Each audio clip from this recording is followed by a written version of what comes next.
To speak more on this, let's now welcome Dr. Gideon Chitanga. He's an international relations analyst. Dr. Chitanga, a very good afternoon, and thank you so much for your time. So, Leo Brent Bozell III's nomination by President Trump has been received in the Senate, we understand, and referred to the Committee on Foreign Relations in that country.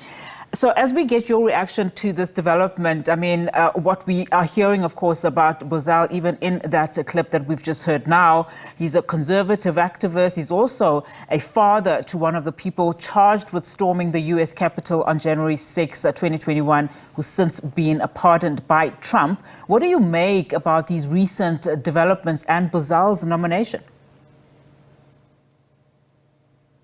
So, it's not a surprise for me. It's not a surprise because I expected the Trump administration to at least appoint someone who is very aligned to their agenda. Maybe the only thing is there was talk about the appointment of Pollack. So this appointment is interesting. It's someone different. His values, his attributes, his beliefs very much closely aligned with the Trump administration, with the key figures in Washington.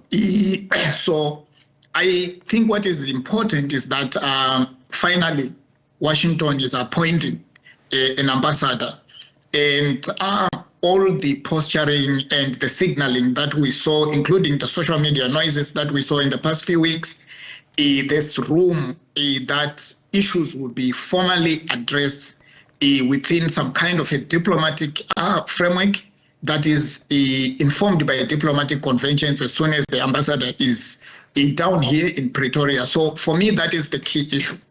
I guess South Africa is very much prepared at this moment. They know the environment and the situation and the issues that they are confronted with in respect of dealing with Washington. So they can prepare very effectively, knowing the type of person who will represent Washington in Pretoria. Yeah, I mean, just given the tensions between Pretoria and the U.S. That recently led to the expulsion of former ambassador to America, Ibrahim Rasool, and notwithstanding, of course, the possibility or the positivity that you are mentioning now that comes with this U.S. nomination of a diplomat that opens some form of relations and some form of dialogue, possibly, in South Africa.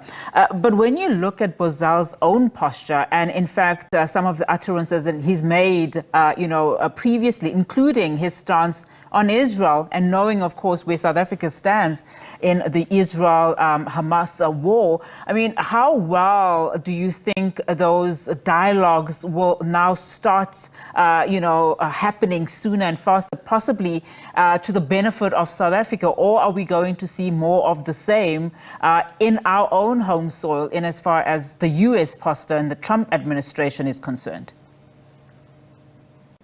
Yeah, an ambassador is an individual, right? He represents policy positions from the central government, in this case, Washington. As an individual, what he can offer are slight nuances in how you navigate some of the complex issues at hand. And in this case, I think South African history is very complex. This country is made of very complex historical circumstances that require nuance, understanding, sometimes empathy, sometimes sympathy. And this nominee does not give me a sense that, at least by looking at the profile, that this is someone who can navigate the complexity of where South Africa comes from and where the country is going. But what is crucial is that he represents Washington, and we know what Washington stands for at this point in time. So this is an opportunity for South Africa, at least to be able to present what Pretoria stands for, what informs its position, where Pretoria is going, and in doing so, highlighting that Pretoria is not necessarily against the U.S. As a country or the U.S. government. it's very also clear to me that the idea of what the U.S. call a threat to the U.S., it is a very broad space. The challenges that are, for example, emanate from South Africa's position with regards to the conflict between Israel and the people of Palestine or Gaza, if you want. It's a very sensitive matter. South Africa believes in a totally different cause that is based on international rule of law. Washington believes in bilateral support to Israel, but in a very specific way to the Netanyahu government, and very oblivious to the consequences of the policies of Netanyahu in the conflict, in as far as it affects the people of Gaza. So there are a lot of differences. The differences are very clear. The nominee is very much on the side of what Washington represents. It's very evident, but that for me creates opportunities and what we call the benefits here. I think people are always thinking about AGOA, the role of the U.S. as the second biggest trading partner with South Africa, and the risk is to such a partnership if there isn't room for understanding. But this understanding is not one-sided. It could be that Washington has made up its mind what it represents, what it wants. It could be that they will be willing to compromise. We are not yet very clear on the specifics of what Washington is demanding. And I'm sure Pretoria is also not yet very clear on the specifics because the issues that have been floated are too broad. What is important is that South Africa should be able to maintain its principled posture, pursue its policies informed by its constitution, whether within the domestic space or international space, and still relate with Washington in the best way that it is related with other countries. Yeah.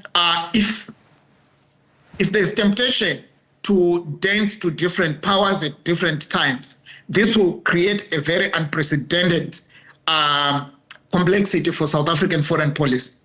Especially as, South Africa has to navigate all of this while it is in the G20 presidency. But I just want to quickly reference, from the Morero press conference that we just heard earlier on. Of course, we know that as Pretoria, in fact, Ramaphosa navigates these muddy waters with the U.S., there are calls for diplomatic sensitivities and restraints to be observed in the country in light of these tensions. But Dr. Chitanga, unfortunately, I have to leave it there.